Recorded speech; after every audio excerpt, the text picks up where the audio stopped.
Today I want to talk about the Octo-Planetary blade of Somnambulistic Beneficence. Now, one of the strengths is produced by Lamentations of Flame Princess. One of the strengths of Lamentations is that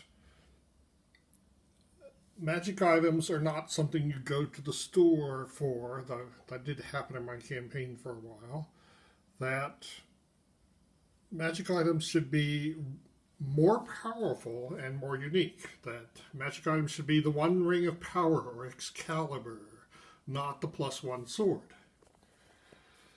And one of the drawbacks of that is you go to all the trouble of creating an interesting, powerful magic item, and then the character who had it falls into a crevice or into a dimensional rift or something and is gone, or they die and nobody loots the magic item that they haven't discovered is so powerful yet from the body.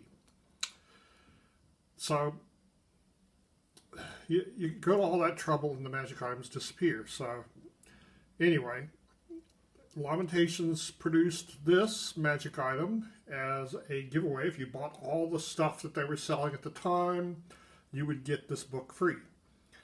And part of the idea of this was that James Rogge had an album, a CD, that was made in this silvery finish here. And so he wanted to do that as a book.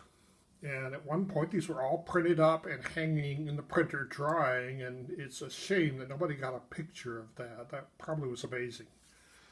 But he had Jeff Rients write a magic item to go with this book, and what he came up with is this sword with a bunch of jewels, each one of which corresponds to a planet. So let's take a look at it. Yeah, it's a really pretty book. I don't know how, when James Rogge tried to show this off on a video, it didn't show up well. We're going to see how well it shows up here. So as I said, each one corresponds to a planet. And the way it works is it has 8 different powers, and what the power the sword has frequently changes, and you get weird dreams that let you know, are supposed to give clues about the power. But looking at the power of these swords and the dreams that come with them, I could not find any connection at all between the power and the dreams at all. So there's Mercury. And here's Venus. And then Earth. Why is there an Earth one? You're on Earth. Okay, so there's a Mars one. And, my players, I handed this out to a character, and something happened to that character, so I ended up in another character. And at one point, the character had the power to duplicate an item, so he duplicated the sword. So there's another character who got this. So there are 2 of these running around my campaign.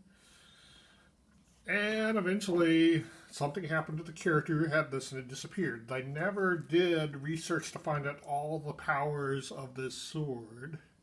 Here's the Jupiter page. And the Saturn page.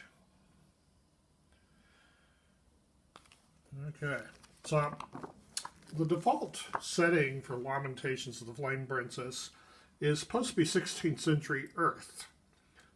That's an era in which the next 2 planets had not been discovered, so they have suggested names for this planet.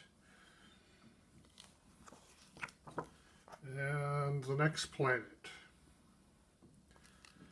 Okay. So, and there's no more planets. So I'm a dissenter against the whole idea of Pluto being unplaneted. The reasons for that don't hold up to me. Really done because they thought it'd be too hard for children to learn the names of 23 planets. But as I said, this is supposed to take place in 16th century Earth, and it doesn't just, the powers of the planets don't seem to be linked up. I promise you, if Isaac Newton had made this sword, it would have been 7 planets, not 8. And 2 of those planets would have been the moon and the sun. And the Earth would not be one of those planets. And the powers that are assigned to these planets have no connection at all to the magical meanings of the planets, which they certainly would have if Isaac Newton had made this thing. So, it's a really beautiful book, has lots of interesting powers, but it just doesn't seem right, and it's fallen out of my campaign because the character who had the sword died. It was passed on to another character who has passed out of my campaign, so there's nobody with this sword anymore. There's an NPC running around another world who has it, but it's gone. I don't think that there is a PDF of this book yet. The James Rogge wanted to hold off on the PDF so that referees would have a chance to use this in their campaigns without the players being able to look up the powers. The powers are supposed to be mysterious and appear spontaneously, and they had, and it was kind of interesting, but it's a shame that this is passed from my campaign. And I've got this really great book, and I'm playing online, so my players can't look at the book. So, anyway, I really like having this book in my collection. It's very beautiful, but I would have done it differently if I had written this.